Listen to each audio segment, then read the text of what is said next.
Yes. There's so many.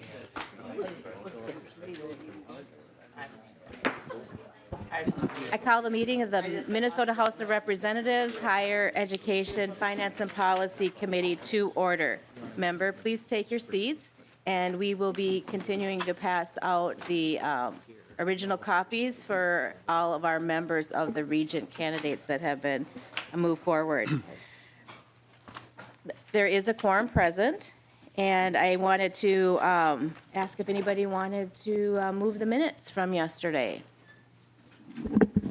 So moved, Madam Chair. Okay, so there's been a motion to approve the minutes for January 15th, 2019 by Senator Lean. Did I say Senator? You sure you want to promote me? Or demote me? Representative Lean, we want you to be a representative for a long time. So Representative Lean moves the approval of the minutes for January 15th, 2019. Is there any discussion? Hearing none, the motion prevails. Oh, no, we have to vote on it. Excuse me. All those in favor of approving the minutes, please say aye. Aye. Okay, the motion prevails. Okay, we have a great opportunity today to bring forth our regent candidates, and I will have the Jim Erickson, who is the orientation committee chair for them. And so he is going to stage this for them, and each of the regent candidates will introduce themselves. Thank you, Chair Bernardi, and for the opportunity. We think this gives a chance for them to get introduced to you in a much more efficient way than chasing you throughout the halls, and you can see there. So in order, I think if we put those packages together, you'll get to do that. We just finished an hour-and-a-half long briefing session, orientation session for these 15 now candidates for the Board of Regents. Many of you have been gracious enough to meet with them already. I can assure you the rest of they will continue to ask to meet with you. But Chair Bernardi thought this would be a good way for you could put a name with a face, know a little bit about them. It's going to be a lightning round. We'll ask them to come up by category and just take 1 minute, and somebody will go bzzz if they take more than 1 minute. But that's their. This is speed dating. That's what we're going to do. So first of all, there are 4 candidates for the student regent. The first one is James Farnsworth. The next, Michael Kenyatta, is in his first day of class in Duluth, so he did not come today, could not come, but he did participate on our conference call. Then Sarah Kettering and Joshua Preston. So James, you are first up, and his resume should be at the top of your pile if we got this right, or close to it. Right, and before we proceed, I would like to mention that we will have our committee and legislative assistant, Addie Miller, put up a sign when you have 15 seconds left, so you have a sense of how long a minute is. And I know all of our members here are used to putting together 1 minute and 2 minute responses on complex questions, so I know you can do it. So thank you, and welcome to our committee, James Farnsworth, and you may proceed. Thank you, Chair Bernardi and members of the committee. Good afternoon. My name is James Farnsworth. I'm a junior at the University of Minnesota, studying human resource development in the College of Education and Human Development. I thought long and hard when this position opened. You know, I get one opportunity as a student enrolled at the university to participate or to apply for the student at-large seat on the Board of Regents. And I thought long and hard about the governance experience I have at the university. I'm the chief of staff for our undergraduate student government, the Minnesota Student Association, and some of my governance experience that's off campus. That's reflected on my handout. And I decided to throw my hat in the ring. I'm looking forward to talking with many of you more in detail over the next few weeks. Thank you for your service here at the legislature, and thank you for having me today. Thank you very much. Job well done. Thank you. Candidate Sarah Kettering. Thank you, Chair Bernardi, and thank you, committee. My name is Sarah Kettering. And go ahead. Thank you. You may proceed. Thank you. My name is Sarah Kettering. I am a regent candidate at large. I represent a student population, and yet I also know I represent the entire state of Minnesota when I applied for this gig. I am a student of public health at the School of Public Health at the University of Minnesota. I just spent the last 8 years in nonprofit management and governance, and wanted to give back in a way as this opportunity arose. I am studying community health promotion at the school with an interest in aging and geriatrics, something that is a motivation, both personal and professional. My father passed away from early onset Alzheimer's this past April. And this is a way for me to give back to other families going through similar situations like that in a dignified and healthy way. So it would be an honor to serve. I look forward to talking more with you if I haven't already. And thank you for your service, especially as the session gets going. Thank you. Thank you very much. And I do want to add that we passed the person who we said that couldn't make it today, but his name is Mike Kenyana, and I just wanted to His point him resume out. is in the Okay. candidate Joshua Preston. And would you kind of come in order? You know who's coming next. So whoever's going to be on deck, which would be Allison Barman, would be your handy. Okay, very good, Allison. And you may proceed. And Joshua, do you prefer Joshua Pandora Preston or Joshua Preston? Joshua Preston is fine, Madam That's Chair. how I first got to be introduced to you, so I thought that was possibly it. So go ahead. Thank you, Madam Chair. My name is Joshua Preston. I'm from Montevideo, Minnesota. I attended the University of Minnesota Morris, where I studied political science and history. Currently, I'm a law student at the University of Minnesota Law School, where I'm participating in the Consumer Protection Clinics and the Rural Immigration Access Clinic. Additionally, I'm an infantryman in the Minnesota National Guard, serving out of the 2-136 Combined Arms Battalion out of Thief River Falls. I'm running to serve the university as a student regent for two reasons. First is the years of experience I have within system-wide university student governance at every level, from the Morris Campus Student Association to the University System-Wide Student Senate, to most recently as the chair of the student representatives to the Board of Regents. Additionally, in addition to that experience within the university, I can bring to this position lived experience, which I don't have a chance to talk to now in my remaining 15 seconds, but I hope to share my story with you over the next few weeks. So thank you very much for your time. And thank you, Mr. Preston. Madam Chair, candidate Peggy Lucas is not in town. I believe in the materials that were put together. They're not in the package you just got, but if you look in the materials that were in your Peggy Lucas's material is there, but she wasn't here today to do that, and she regrets that. And I would like to mention that is Regent Peggy Lucas. Regent Peggy Lucas, Okay. pardon me, Madam Thank Chair. you. Thank you.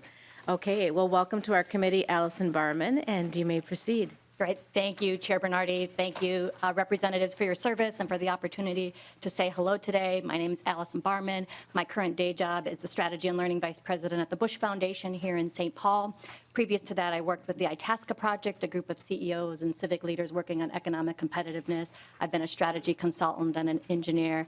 And through all that, I have developed strong analytical and strategic skills that I think the Board of Regents could really leverage. The reason the university matters to me is that it has opened countless doors for my family, for myself, and it has been really important in a lot of the work I've done professionally, working on education, economic development, and many, many issues to Minnesota. And those are the reasons I'd like to serve. Thank you again for your time. I look forward to telling you more about myself and the reasons I care about the university over the course of the next few weeks. Thanks. Thank you very much. Mr. Erickson? Candidate Janie Mayron, 5th District. Good afternoon, Chairman Bernardi. Yeah, and welcome to our committee, Janie Maron. You may proceed. Thank you, sorry. I'm Janie Mayron. I'm here as a candidate for the 5th District. I'm a two-time Gopher, meaning I did my undergraduate work here, and I graduated from law school here. I am now retired as a federal magistrate judge. I was in private practice for about 27 years. I mediated, I litigated, and then was a federal judge for the Federal District Court. I am here because I would enjoy the opportunity to assist the university in shepherding it in what I think are very exciting times for us. We have a new president, we have a new governor. And I think both are very committed to higher education and in particular to what the University of Minnesota offers in conjunction with its other higher education systems. I believe that my commitment to the university, as evidenced by my role with the UMAA, my skill set, and my governance experience, which is set out in my biography, and hopefully I'll be able to discuss it with you, would serve the state and the Board of Regents and the university well. Look forward to talking with more of you as the weeks progress. Thank you. And thank you very much. Madam Chair, candidate Lynn Abramson. Madam Chair. Well, welcome to the committee, Lynn Abrahamson, and you may proceed. Great. Thank you, everyone. I'm Lynn Abrahamson. I grew up in Sandstone, Minnesota, greater part of Minnesota, and was a scholarship student to the university. It opened a lot of doors for me, and I'm forever grateful. I actually then, my first job out of school was actually working at university hospitals, and it seems to be that I intersect with the university throughout my career.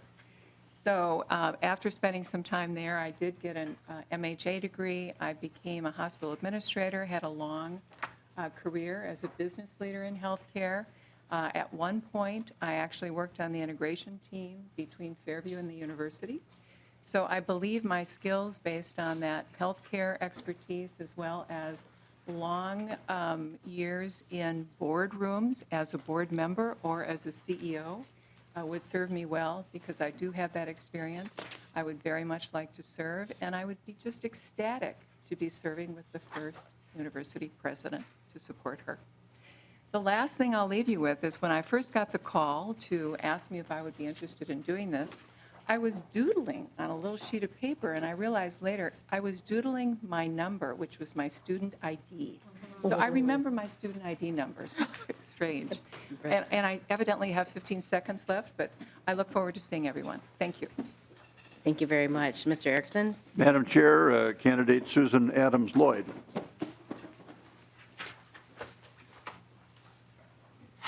Welcome to our committee, Ms. Susan Adams Lloyd.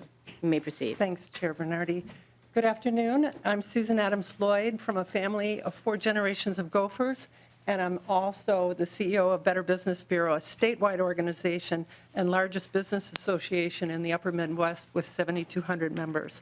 I bring a unique perspective in that I have over 4 decades of business experience while also being a recent college graduate, having graduated with a degree from Harvard University last May. I also have degrees from the University of Minnesota and Mankato State University and bring that perspective of lifelong learning. I've served on many boards and volunteered in many situations, having chaired 6 governance boards, including the University of Minnesota Alumni Association and the Minneapolis Regional Chamber. I'm here because I want to bring my vast experience of governance as well as business acumen to an institution I love and to which I owe much. Thank you. Thank you very much. Mr. Erickson? Madam Chair, candidate Robert Eddy. Oh, excuse me, candidate Mary Davenport. Pardon me. Dr. Mary Davenport, welcome to the committee. You may proceed. Chair Bernardi, members, thank you for getting to know us this afternoon.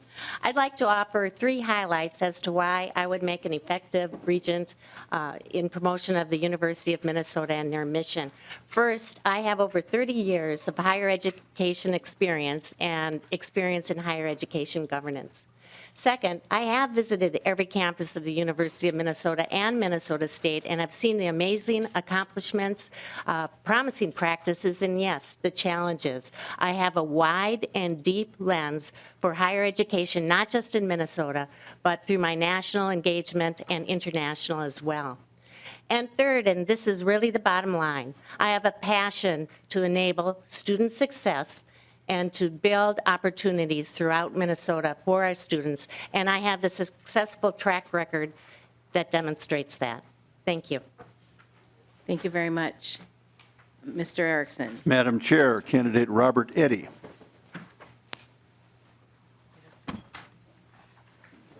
Thank you, and welcome to the committee, Robert Eddy. Thank you, may Madam proceed. Chair and members.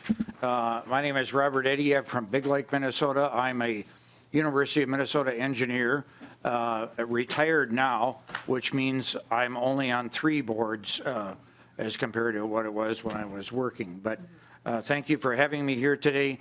My interest in this position is that for this university to be the very best at what they do.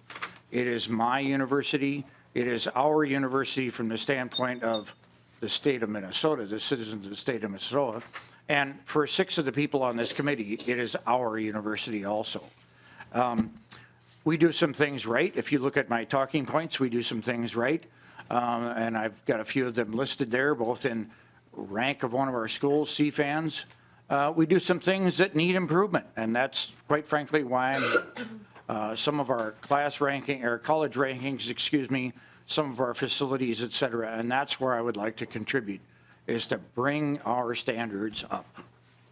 Thank you very much for your remarks, and we will move on. Mr. Erickson, go ahead. Madam Chair, candidate Eileen Herr.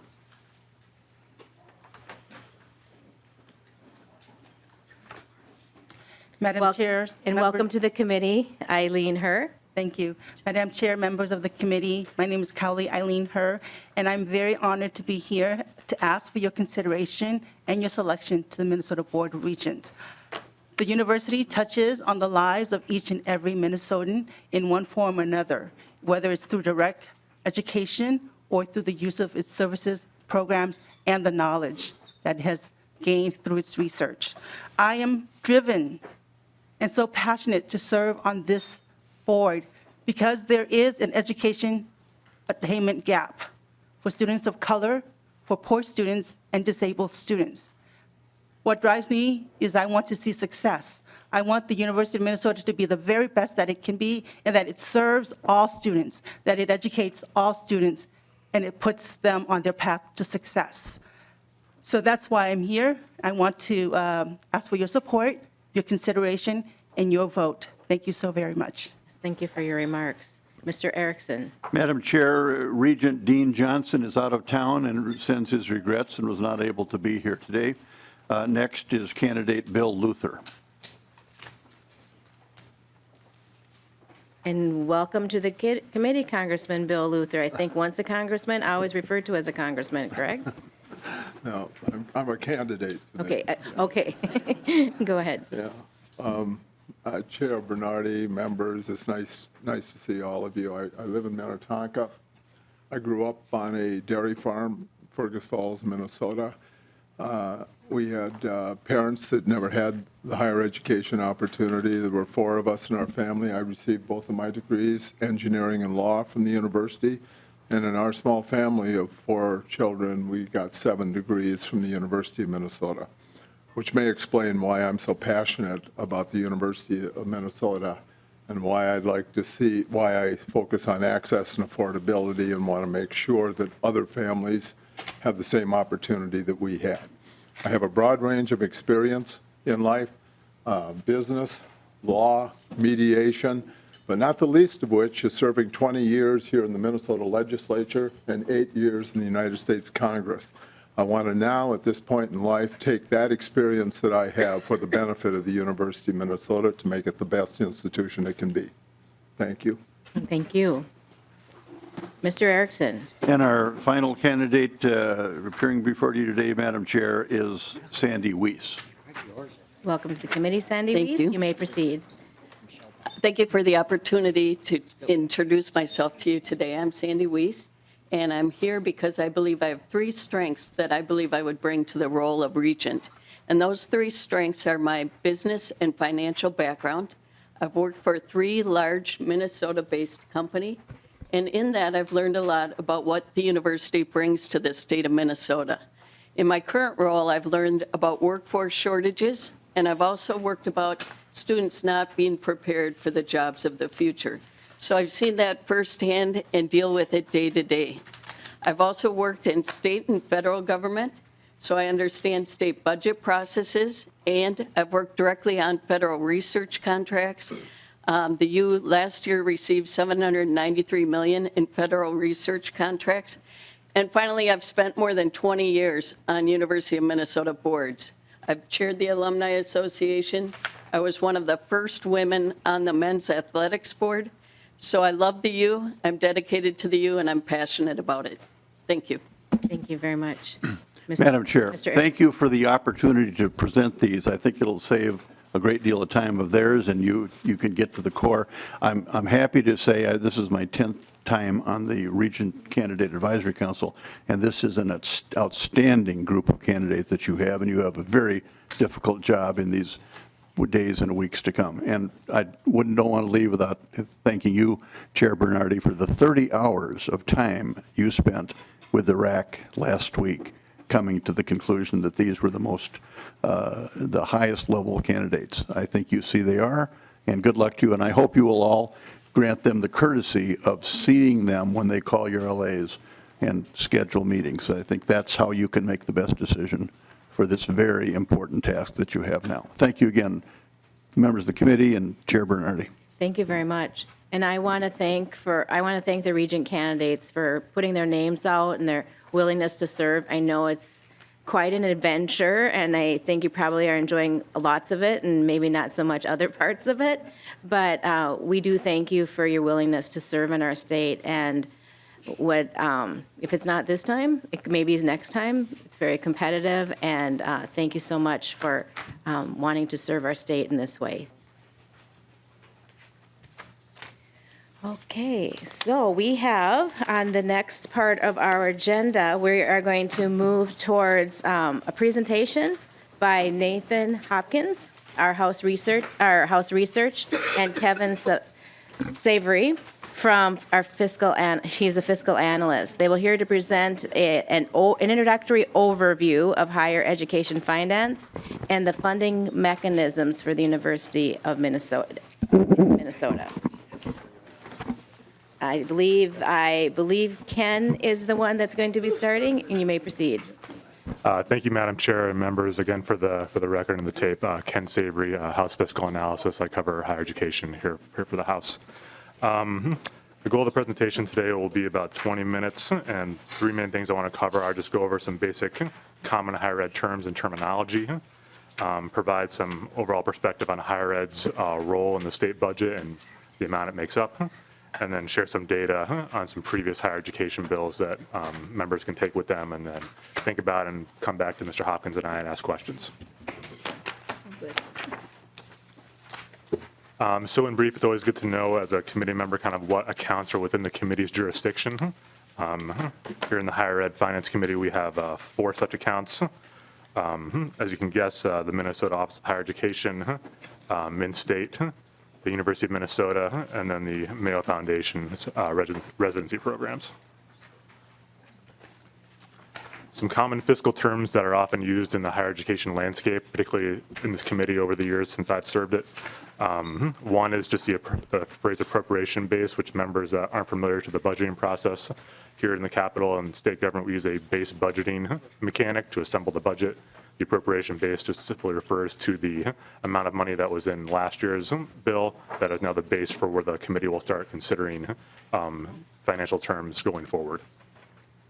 The second one will be the direct appropriation, specifically from the general fund. In this committee's jurisdiction, we typically only appropriate from the general fund at the direct appropriation. And by that, I mean it's a appropriation for a specific amount of money for a specific period of time. So typically that would be a certain amount of money for the term being the biennium. So in this year's coming up would be for fiscal years 20 and 21.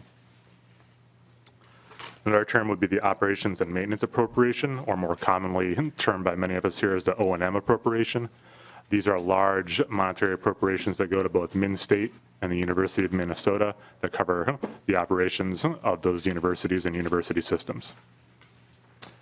Another common phrase is the state grant program. It's the Office of Higher Education's largest financial aid program. I know they're coming up behind me later today, so I'll kind of lead them to explain that. But essentially, it's a formula-based financial aid program.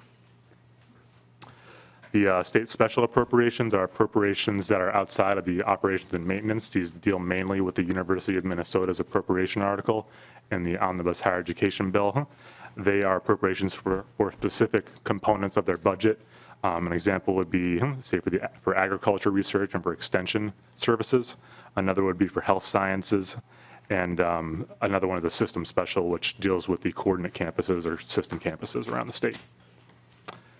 Another common phrase that I'll cover is the state share of higher education, which deals mainly with a piece of statute that declares kind of the legislature's intention to fund two-thirds of dollars for higher education, and that tuition revenue would come from the other third. The next 3 slides are data that members can take with them and kind of consider. They are pie charts, pie graphs that essentially kind of set the landscape over the last 30 or so years of higher education funding and its place within the state budget. As members can see, this was from the 88-89 general fund spending for the biennium. And if you look at, essentially at the 1 o'clock, if this were a clock, it says post-secondary education, and it says 13.4%. That is the amount of spending out of the $12.5 billion budget in 88-89 that went towards post-secondary education, or as it was newly phrased years later, higher education. Additionally, you'll see 2 other large pieces of the pie down towards the middle. You'll see health and human services at 15.8%, and then off to the right-hand side, K-12 education at 24.5%. As we flip the slide, we'll see some of those numbers change and pie pieces grow and shrink. You'll see up in the upper top, you'll see education or K-12 education at 42.4% for the 06-07 biennium. And then you'll see health and human services down at the bottom again at 26%. And then up on the right-hand side, you'll see higher education's pie has changed a little bit. It's approximately 8.8%. And so now we're kind of within the current biennium or the previous biennium what the legislature appropriated for.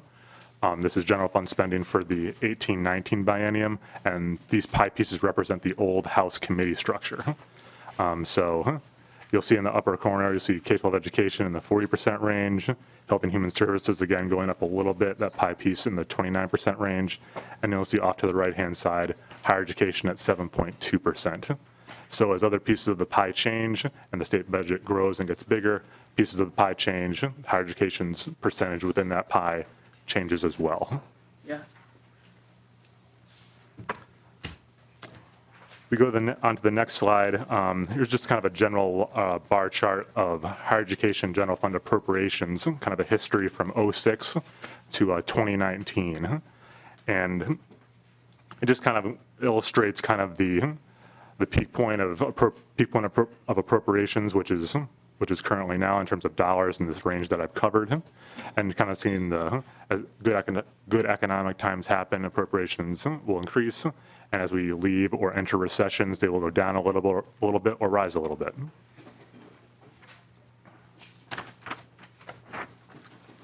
The next pie charts are just illustrations of the most recent higher education bill from the 2017 session. They just kind of represent dollar amounts and pieces of where the money goes within the accounts that's typically under this committee's jurisdiction. Luckily, the accounts have remained the same between the last biennium and this biennium, so we are kind of comparing apples to apples when this committee puts together that bill. So as you can see, the University of Minnesota and Minnesota State make up the 2 largest pieces of the pie, and then the Office of Higher Education makes up the other most substantial piece of the pie, and then the Mayo Foundation has that little sliver up at the 12 o'clock area. Another way to look at it is the fact that the state grant program is a significant portion of the OHE's overall appropriation. So if you were to put that into the last omnibus bill, just at the state like its own agency or its own account, it would actually dwarf the Office of Higher Education by itself, just because it represents $396 million, as you can see.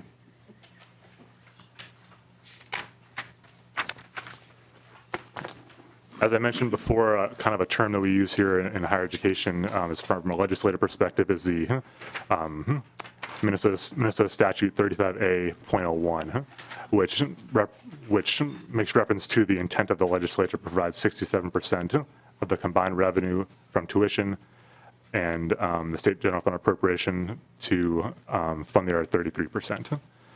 And so that's what, as you'll hear, Min-State and the university refer to the 2/3, 1/3 split. This is the statute that they're referring to when they make those kind of references.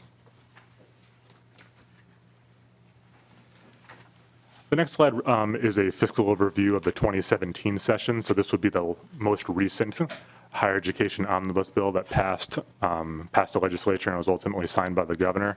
There are several kind of columns I'll kind of walk you through. The most important kind of being the enacted column in the center of the chart, enacted FY 2018-2019. Those were the dollar amounts from the general fund that were appropriated from this committee to the Office of Higher Education, Mayo Foundation, Min-State, and the University of Minnesota. If you shift one column over, you'll see the percentage increases or decreases in reference to the appropriation base, which was from the 2016-2017 biennium. And then over on the most right-hand side, you'll see the enacted 2021 appropriation, which essentially is what's referred to as the tails, and those are the planning years that this committee would use to think about what's going to happen in 2021. So when they make appropriations, this committee in 2021, they'll be making planning appropriations for the out years, which is 22 and 23 fiscal years.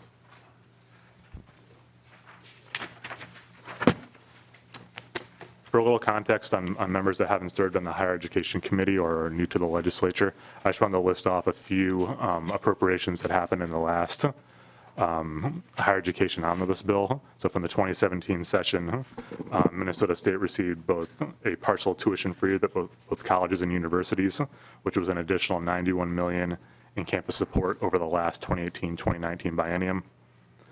They received $4 million for an upgrade project for integrated statewide record systems on an annual basis, and then annual funding for $3 million in supplemental aid to non-metro institutions. Additionally, the Office of Higher Education received a $36 million increase in the state grant program, a $1.5 million increase in the agency's operating funds, and then an establishment or reestablishment of several grant programs around large animal veterinary sciences, ag educators, and pilots and mechanics. So those programs were either established or reestablished. Additionally, at the University of Minnesota, they received an additional $27.9 million in campus support over the 18-19 biennium, $7 million in annual funding for health training restoration, $4 million in annual funding for the MnDRIVE research program, and then $500,000 in annual funding for the Indian Scholarship Program at the Morris campus.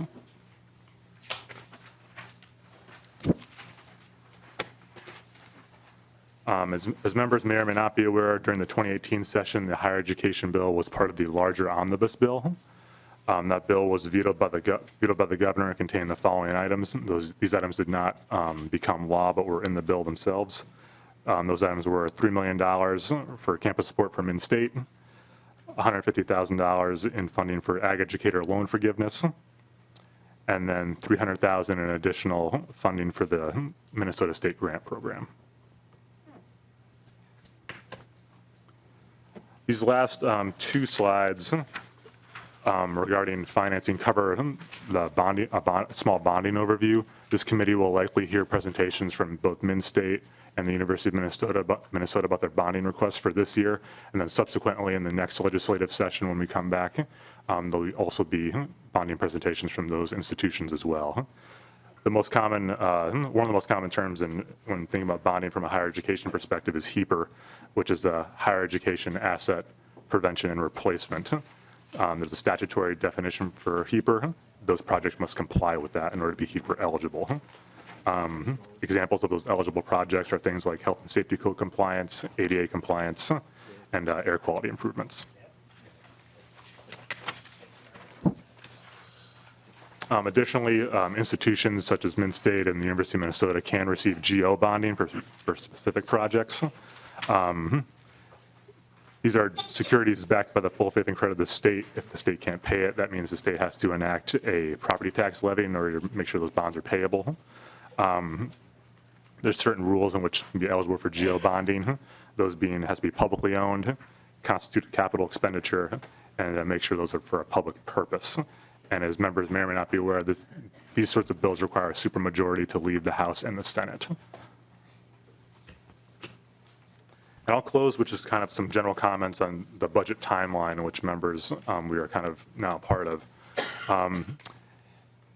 Some of the points were passed early December, and MMB, or Minnesota Management and Budget, released the November economic forecast, gave us a kind of a clue on where we are financially in terms of the state budget. In January, obviously, the legislature has now convened.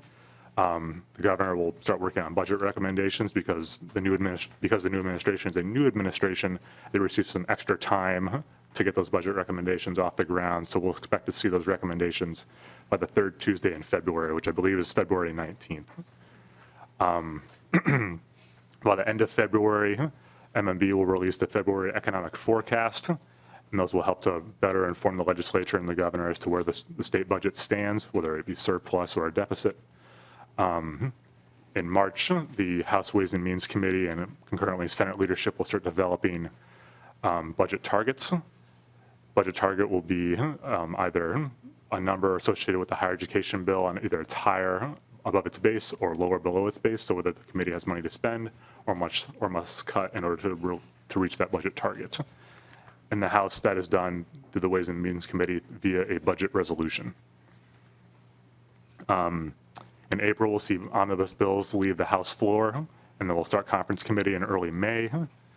Once we get into the early weeks of May, those conference committees will likely conclude. Those conference reports will be sent back to the House and Senate for either for approval or disapproval, and then ultimately those approved conference reports will be sent to the governor for signature or veto.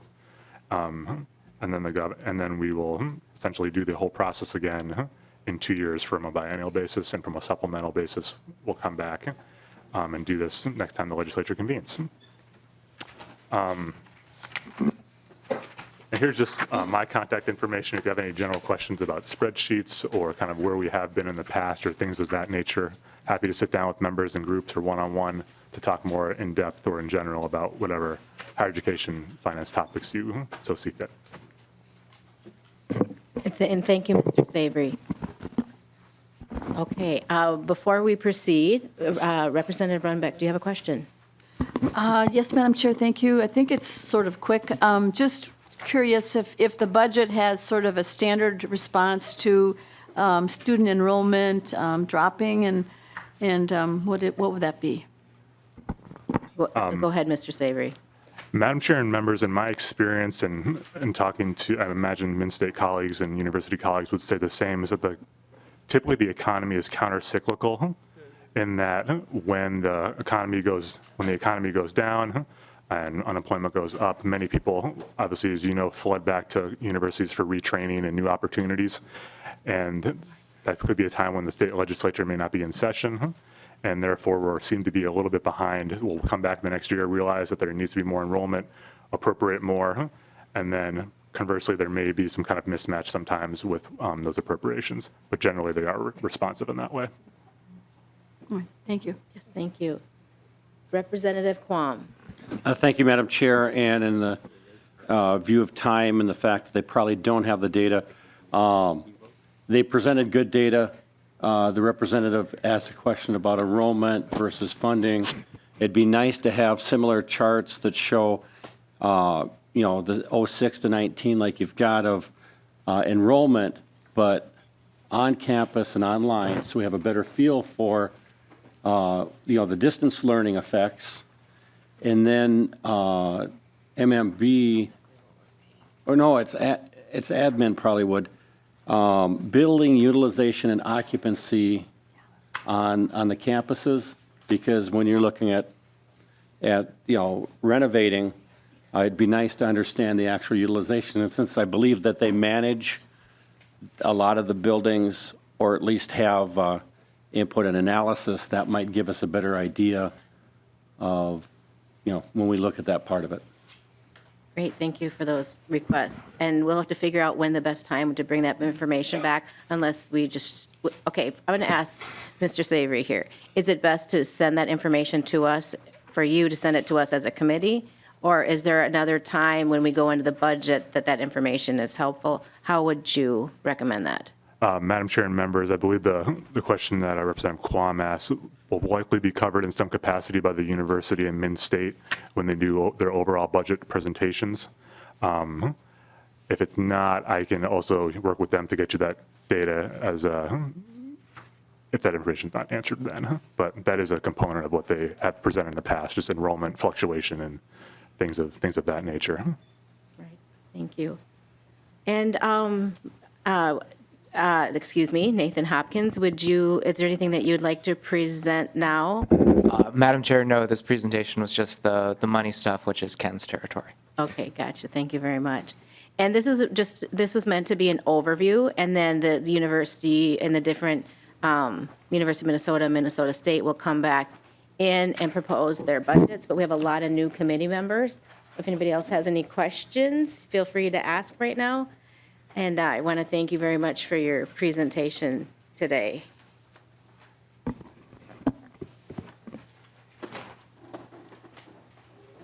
So next we will be hearing from the Office of Higher Education. The Higher Education provides students with financial aid programs and information to help them gain access to post-secondary education. In addition to, and they'll share this with you too, but in addition to overseeing the Minnesota State Grant Program, the Office of Higher Education oversees a number of other state grant programs, tuition reciprocity programs, and provides research and analysis on post-secondary enrollment and financial aid in the state. Today, we have with us our newly appointed Commissioner of the Office of Higher Education, Mr. Dennis Olson, the agency's Chief Financial Officer, Mr. Thomas Sanford, I believe, is here to be able to answer questions if needed, and then as well as the agency's legislative liaison, Ms. Tricia Grimes. Commissioner Olson, would you like to proceed and introduce yourself? Or Commissioner, did I say Mr. or Commissioner? I think you said Commissioner. Okay, I just want to make sure. Okay, and congratulations on your appointments. Nice to meet you today. Madam Chair and members, thank you very much for the opportunity to provide an agency overview today of the Office of Higher Education. And I appreciate especially the kind words and note of congratulations. I'm really looking forward to leading the agency and Madam Chair, of those members of our team that you had mentioned that are here today. I've learned in my short tenure at the agency already that we do have a truly an incredible team who have helped to prepare this overview for you and the committee membership today. And so with that, I'd like to dive in to make sure we provide enough opportunity for questions and answers.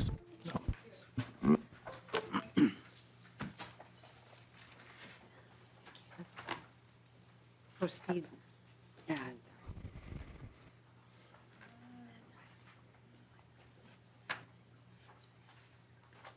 So, Madam Chair and members, a little bit of technical difficulty here. We hope to have the PowerPoint up available for you, but I want to start by outlining the Office of Higher Education's mission statement.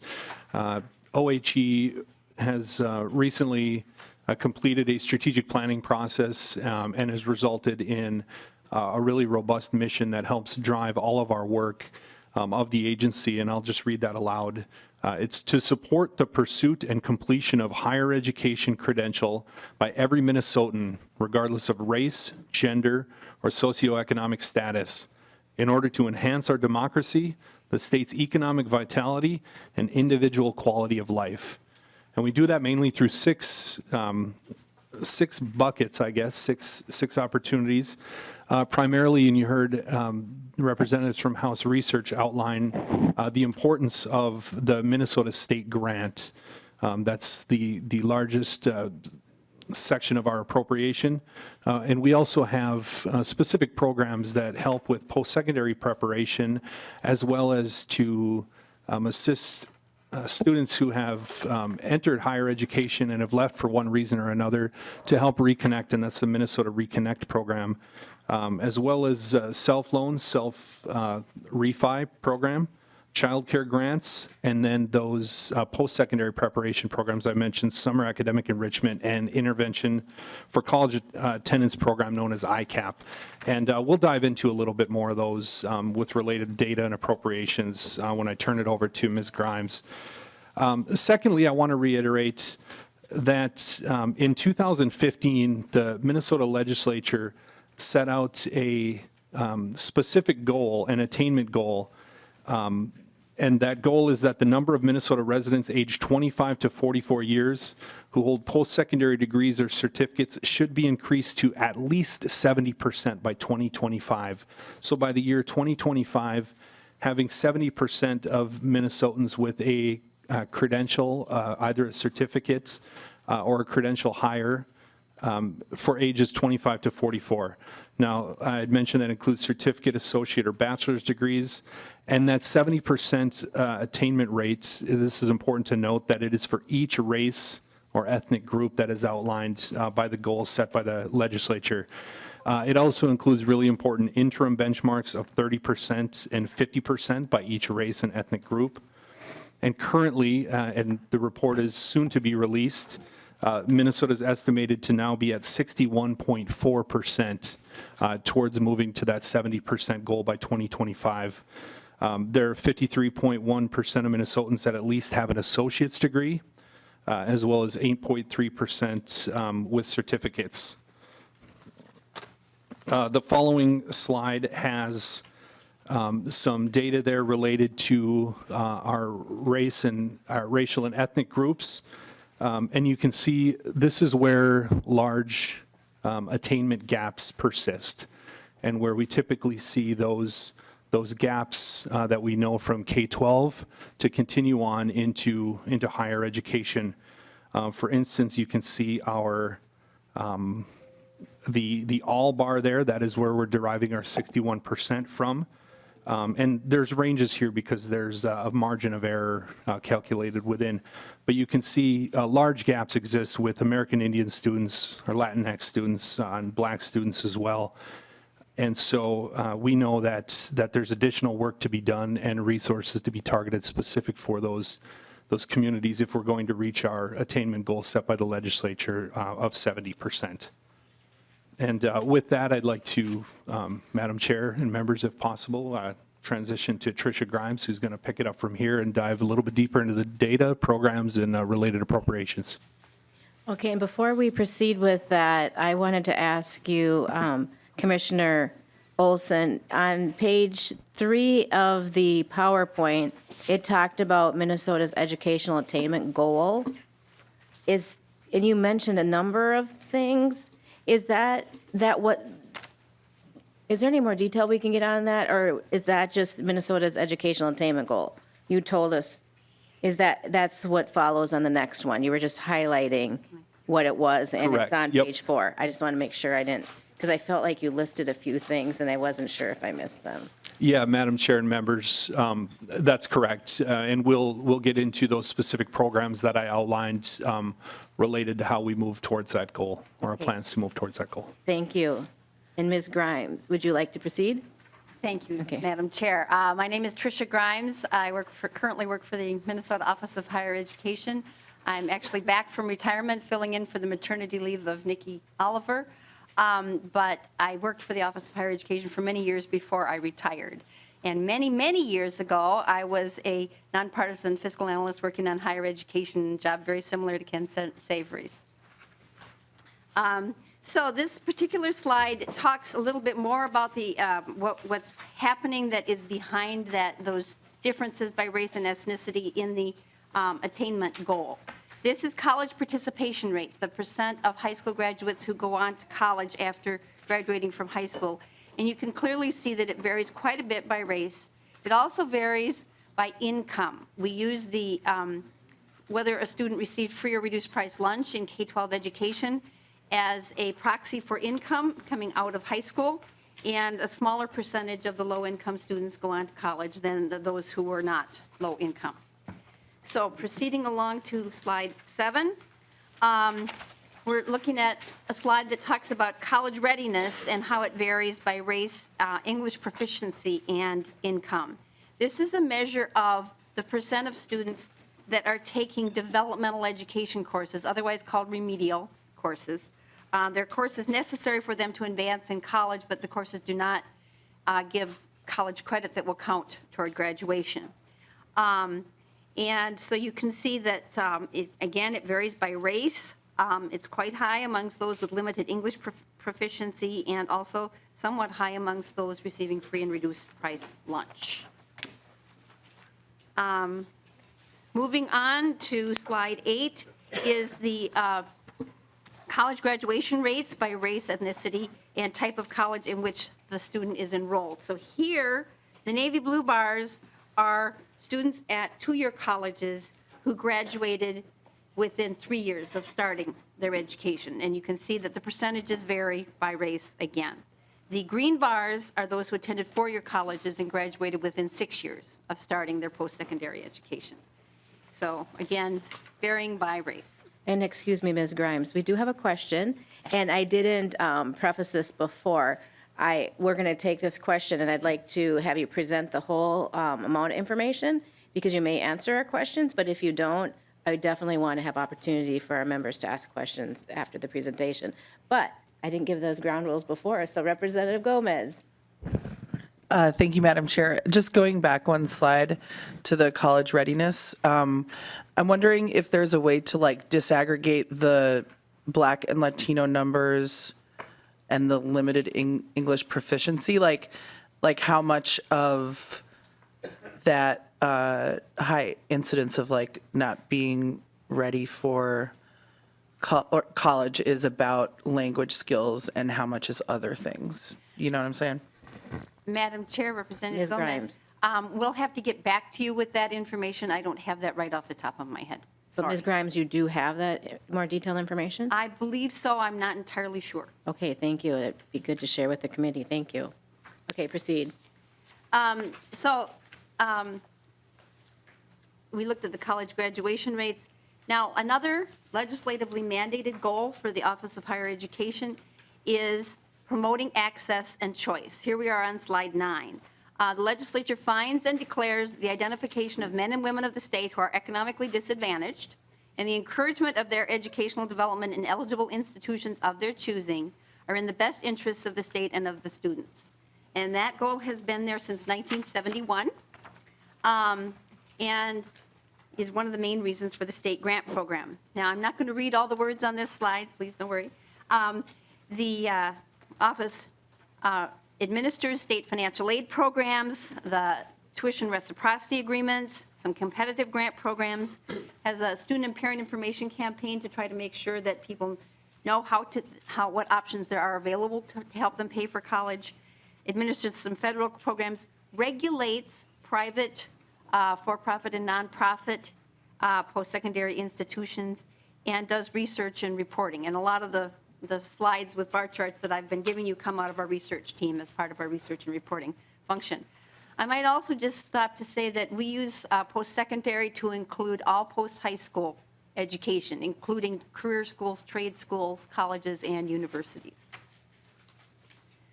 So this is just an overview, really high level of our funding, about $500 million for the biennium, about $200 million in other state funds, much of which is for the Minnesota SELF program, our state loan program, which I will talk about a little bit more in the future, which is funded from revenue bonds, and then some federal funds. So I'm going to move right along to Minnesota state grants. Minnesota state grants make up 75% of the office's appropriation. So it's the main thing that we do. It's a need-based grant, and when a student completes the free application for federal student aid, otherwise known as a FAFSA, they have applied for both a federal Pell Grant and a state grant. 86% of new entering resident undergraduates complete the FAFSA, and 59% of those who apply receive a state grant. The budget is about $198 million a year, serving 80,800 students at 91 participating institutions all over the state.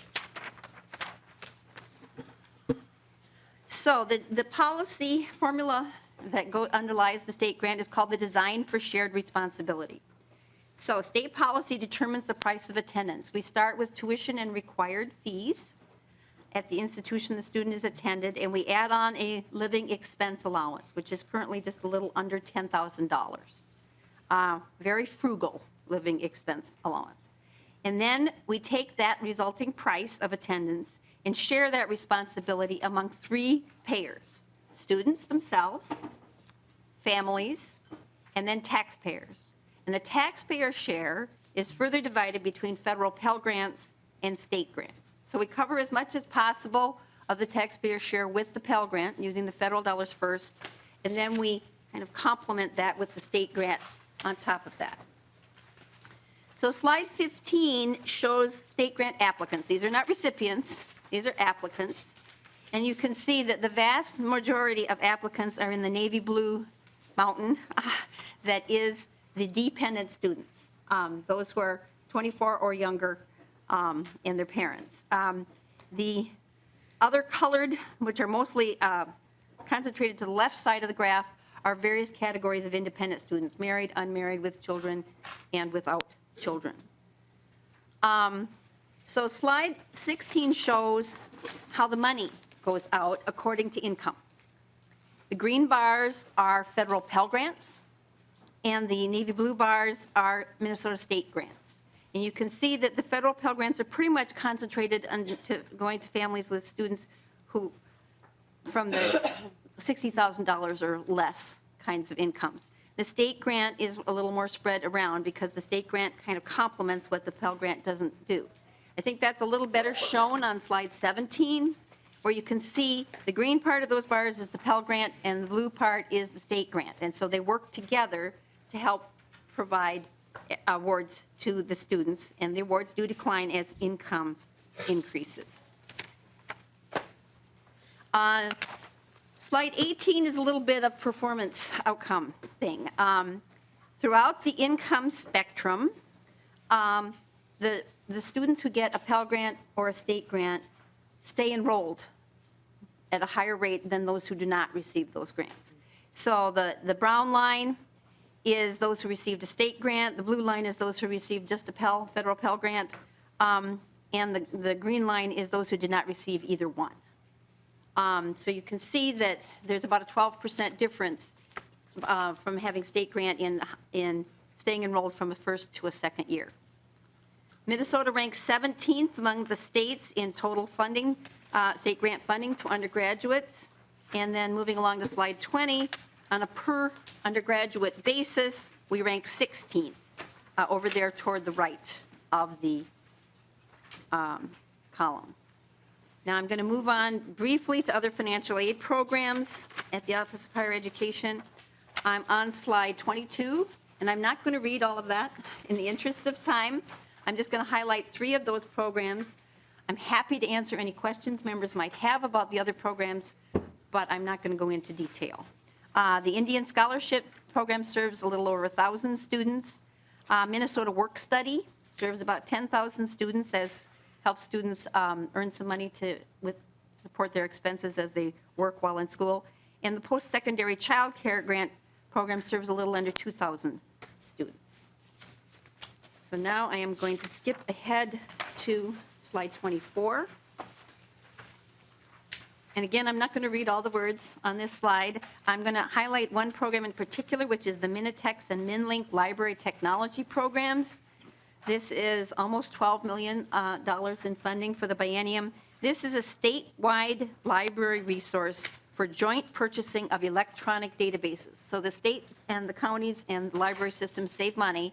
Instead of having to each buy into these electronic databases, we have one master contract for the state and get a lower rate for people that way. It also is used to physically share books from one library to another, although that happens less and less often these days.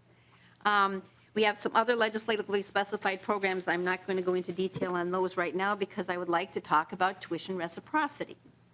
Tuition reciprocity are longstanding agreements between Minnesota and its surrounding states so that students can attend in the other state at a price very similar to what they would have paid if they had stayed in their own state to go to college or university.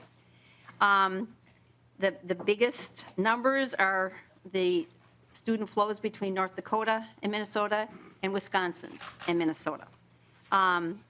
So sometimes the question gets asked, why aren't there an equal number of students going each way? And the reason is differences in population. Yeah. Minnesota has about 5.5 million people. North Dakota has 750,000. So even if the same percentage of students flowed each way, there would always be a smaller number coming from North Dakota to Minnesota. With Wisconsin, their population is 5.8 million, so it's not terribly different from Minnesota's, but the Twin City suburbs are right up against the border of Wisconsin, and Wisconsin has 5 institutions right along that border and recruits heavily in Minnesota. That was the student flow. Here is the money flow. Slide 26 shows how the money goes. Wisconsin pays Minnesota $6.1 million under our tuition reciprocity agreements, and Minnesota pays North Dakota $11.8 million. Okay, I would like to highlight a foundation-funded program. This is not state or federal funds. This is foundation funding. It's called Minnesota Reconnect. It targets former students aged 25 to 44 who completed 15 or more credits toward a certificate or post-secondary degree, but then did not finish it, went and worked, or, life intervened. It facilitates their ability to re-enroll and to try to finish that credential that they were going for. Students work one-on-one with a personal navigator to overcome barriers by accessing financial aid, academic services such as tutoring and advising, and personal resources such as childcare or transportation or food shelves or emergency money to get their car fixed so they can get to campus, things like that. The pilot program serves 150 students at 4 participating colleges, and it was a grant from the Lumina Foundation for $748,000. And the funds run out in August of 2019. Now, earlier I mentioned the SELF loan program. Once upon a time, that was the Supplemental Education Loan Fund, but we just call it the SELF loan program now. Started in 1984. I'm on slide 29. And this is used by students who need to borrow more than they are eligible to borrow on the federal student loan programs. When it comes to total borrowing by Minnesota students, about 85% of it is federal loans, and then a chunk of it in Minnesota is from the Minnesota SELF program, and some of it is from private loan programs. The SELF loans go to Minnesota residents attending a Minnesota school or a participating out-of-state school. So this is one of the pieces of financial aid that can move with the student across state borders. It also can go to a non-resident who is attending a Minnesota school. In 2018, we did about 7,900 loans. And currently, the interest rates are 4.6% on the variable loans and 6% on the fixed rate loans.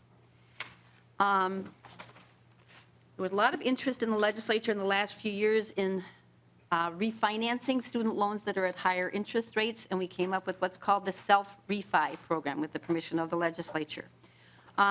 It serves Minnesota residents who graduated with a credential. There are 5, 10, and 15-year repayment options, and they can do it at variable and fixed rates.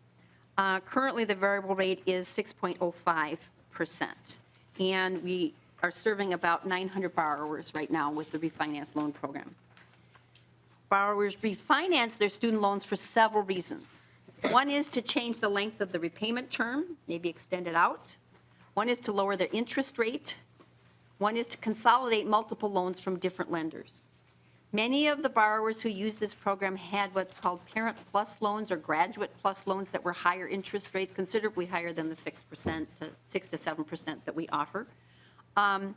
Some had older federal student loans that were at 6.8%, and even saving 0.8% can save quite a bit of money over the life of the loan. Just a quick set of information on a couple of the outreach and college prep programs we have. One is called Intervention for College Attendance. We've had this for many years. Competitive grants to post-secondary institutions and community organizations. These programs tend to be targeted toward a particular population of students, such as a group of Hispanic students served by Carleton and St. Olaf in Northfield, or perhaps a Hmong neighborhood association operating some programs here. And in 2018, we served about 3,800 with those kinds of students. Sometimes these organizations have credibility and entree into the community that really helps us reach some of the students, particularly those whose parents did not go to college at all. We also have a summer academic enrichment program that serves about 800 students. It's designed to prevent what's called summer slide or summer melt in terms of student knowledge that students lose over the summer. and again, reinforce them academically so that they will be able to go to college when the time comes. We have a student and parent information function. We produce a lot of publications that we give upon request to high schools, middle schools, colleges, community organizations. Those publications are also available online. We provide information on federal and state loan forgiveness programs to help people understand their loan repayment options. I'll just parenthetically say that if you have constituents that are struggling with student loan repayment, please let us know. There are repayment options, particularly one called income-based repayment, that can help almost any borrower. There should be almost no reason that a borrower has to default on a student loan, a federal student loan. We do presentations around the state during the school year in 5 different languages: English, Somali, Hmong, Spanish, and Karen. And we have a relatively new program called Summer Nudging.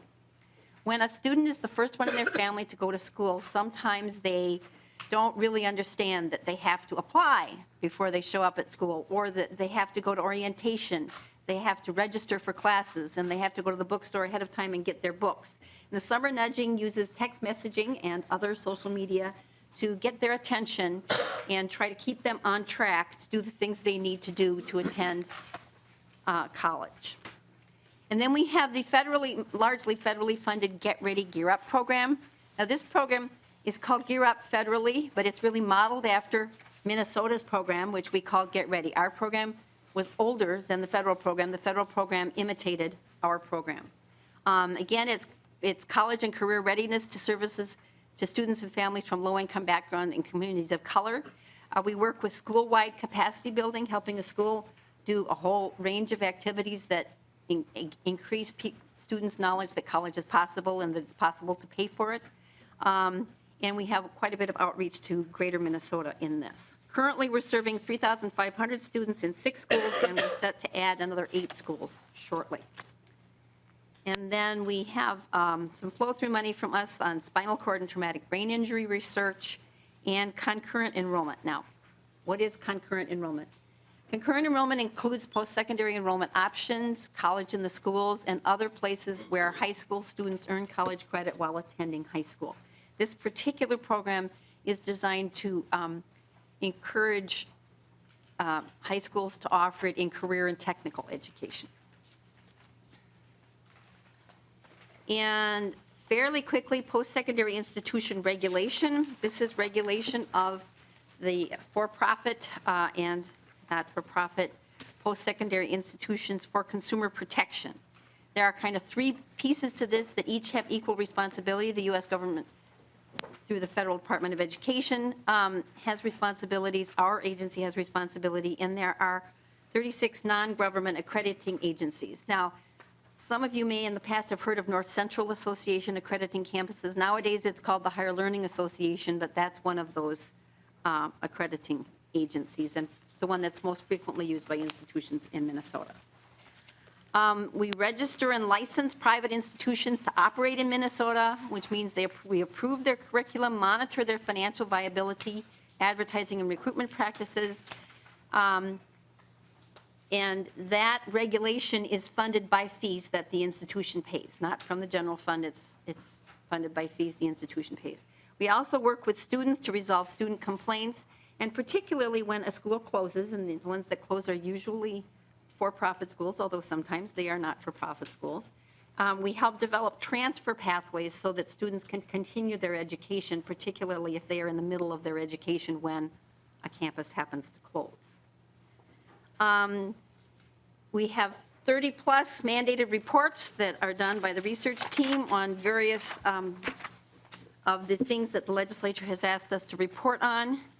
And one of our functions in recent years has been the statewide longitudinal education data system, affectionately known as SLEDS. This is a reliable resource of information on students from K-12 education into college and the workforce. So it's an effort to be able to track if a certain student participated in a certain college readiness program while they were in middle school or high school. What happened? Did they actually participate in college? And it also enables us to talk about the differences in wages between those who attended college and those who did not attend college once they get out into the workforce. We get quite a bit of demand for data from this system, and quite a few of the slides we've used today are based on data from this system. There is also an early childhood component that is currently housed at the State Department of Education. It's been funded by federal funds, which are running out very soon. And the Office of Higher Education proposes to operate both systems, both the K-12 to college and the workforce system and the early childhood component. And then we have contact information for the commissioner and for me. And now we'd be happy to take questions. Wow, thank you. That was quite the presentation. The part you skipped over, I'm interested in as well, so I think I can go back and read that, but I may have some follow-up questions. We have Representative Quam.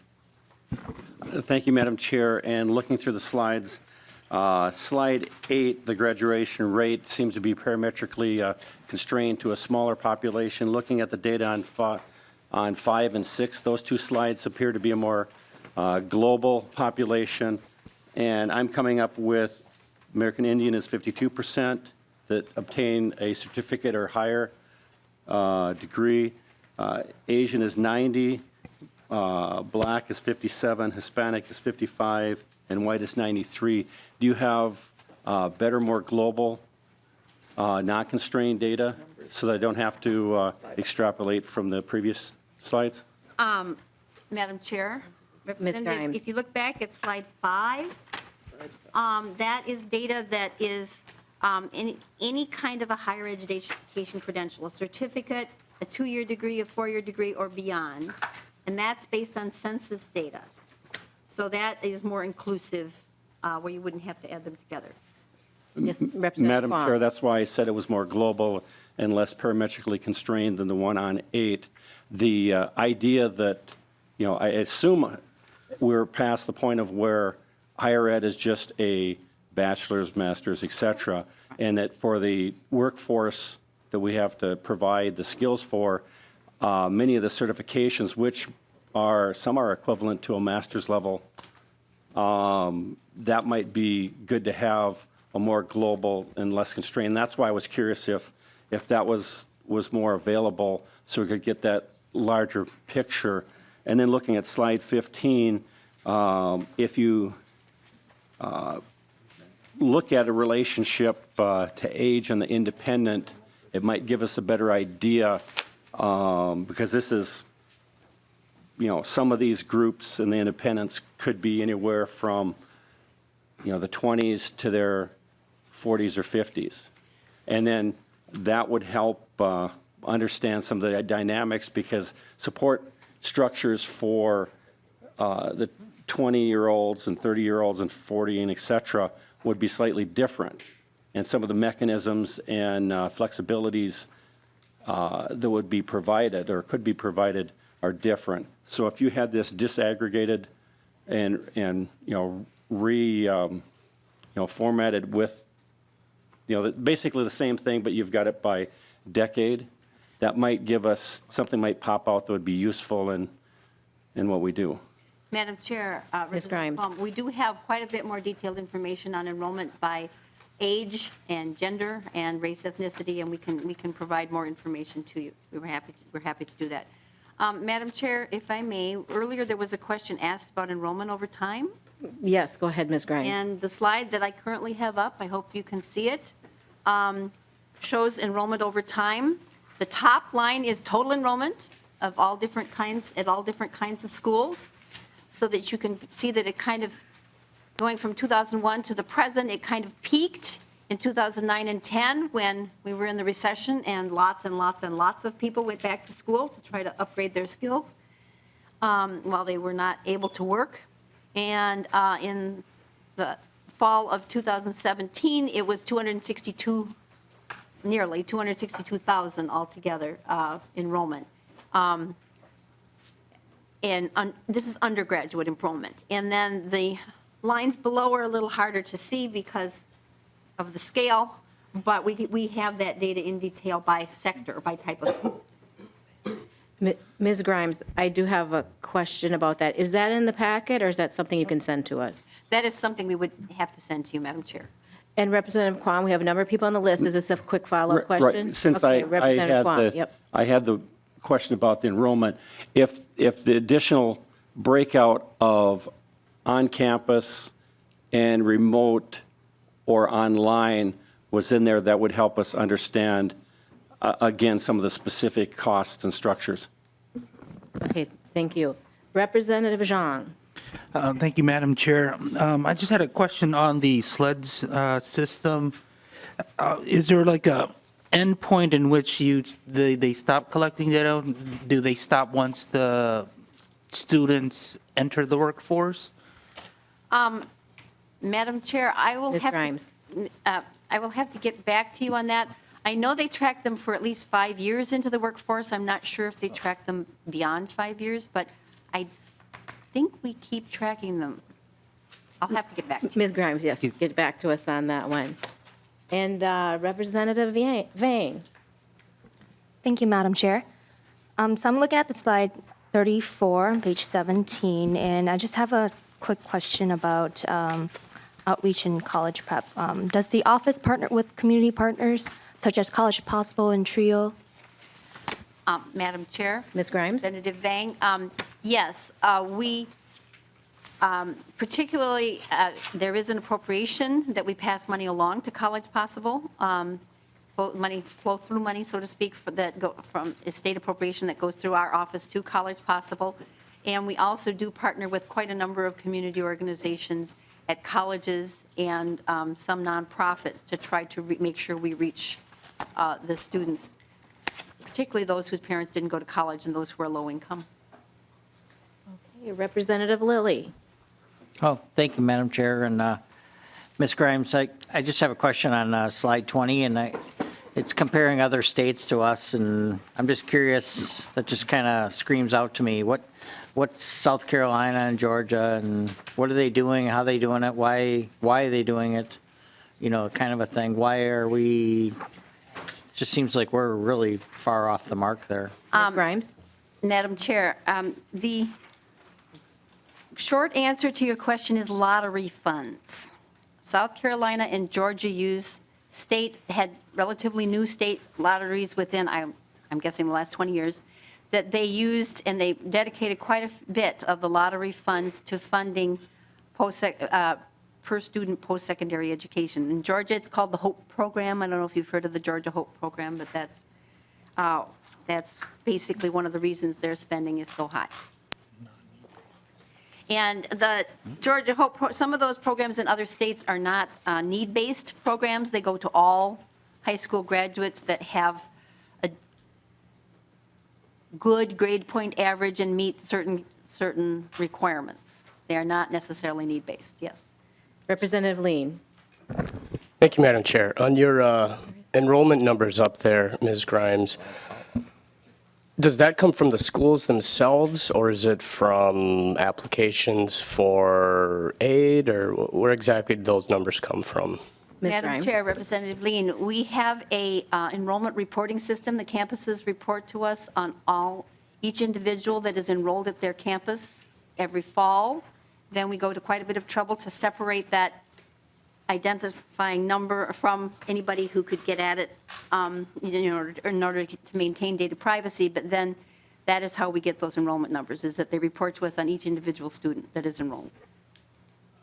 Okay, follow-up, Representative Thank you, Lean. Madam Chair. And Ms. Grimes, just a follow-up, do we know what the projections are looking like for the next couple years? I mean, it just seems like this is an issue that is reoccurring in higher ed, where we have higher projections than the actual numbers coming in.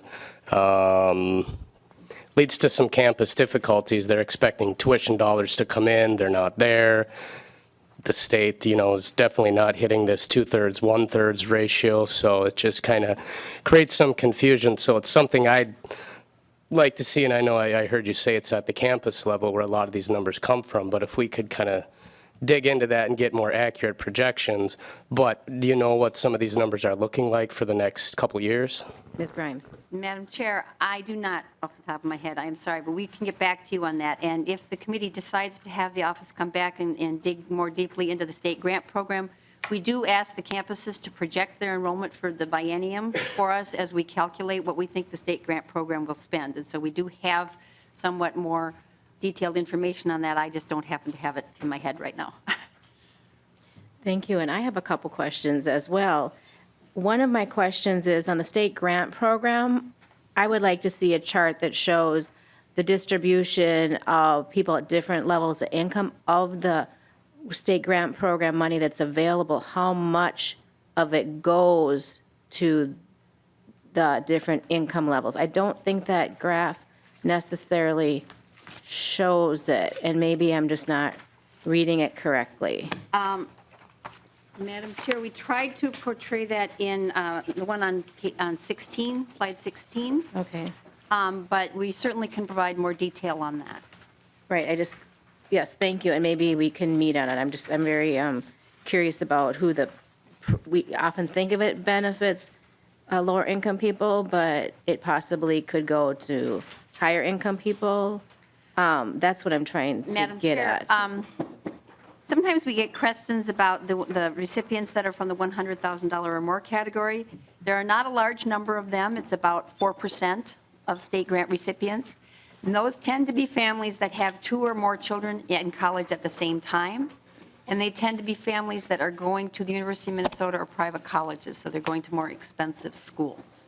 Okay, thank you. And then my other question is, I hope to have a hearing. We'll have a hearing on the state grant program as well to learn more, and also on private colleges or institutions in our state as well. And one of the questions I have, does the Office of Higher Education monitor that not only, that people, if they get through a program, they are actually able to get credentials for the degree program? So for example, nursing, if someone gets that training, can they go on to take their state boards and actually get the credentials to be a registered, a certified nurse, or however you call that? Madam Chair, I'll have to get back to you on that. I'm pretty sure we do, particularly with regard to the private institutions, but I need to double check and get back to you. Thank you. I'm asking about for-profit, and if someone goes through, and I may have said that wrong, but if someone goes through a program, that they actually can get the credentials afterwards to be able to do that occupation. Madam Chair, there certainly was a fairly major problem with Minnesota Globe University Minnesota School of Business, which closed within the last 2 years, that were enrolling students in a criminal justice program, but they were not allowed to sit for the state peace officers training test, the post test it's called. And the Attorney General took them to court. They were found guilty of fraud, and they closed. There is a statutory language that says that if an institution is guilty of fraud, they cannot get state financial aid for their students. Okay, and so is that something that your office monitors? Madam Chair, when it is brought to our attention, we do, but whether we do it prospectively, I need to get back to you. Okay, thank you very much. Okay, wow, we're doing this committee to just good use of its time. Thank you so much for your presentation. Did you have any other comments, Commissioner Olson? Madam Chair and members, no more comments at this time other than to reiterate I appreciate the opportunity to go through the overview, and we'll certainly follow up on all of the questions that we didn't have specific information for today. And do look forward to the opportunity to dive in a little bit deeper into the state grant program. I think a lot of the questions that were asked today could be answered through data in that presentation, so look forward to that hearing as well, Madam Chair. Okay, thank you, Commissioner, and Ms. Grimes for your testimony. Okay, so remember, everyone has homework to be able to come back and in up to 2 minutes, don't have to take the full time, to share your personal story of how higher education has helped you or someone of your family and how it's affected your lives. So I look forward to seeing you all next week, and I hope that you found these hearings helpful. Thank you. Oh, and I would like to, the meeting is adjourned.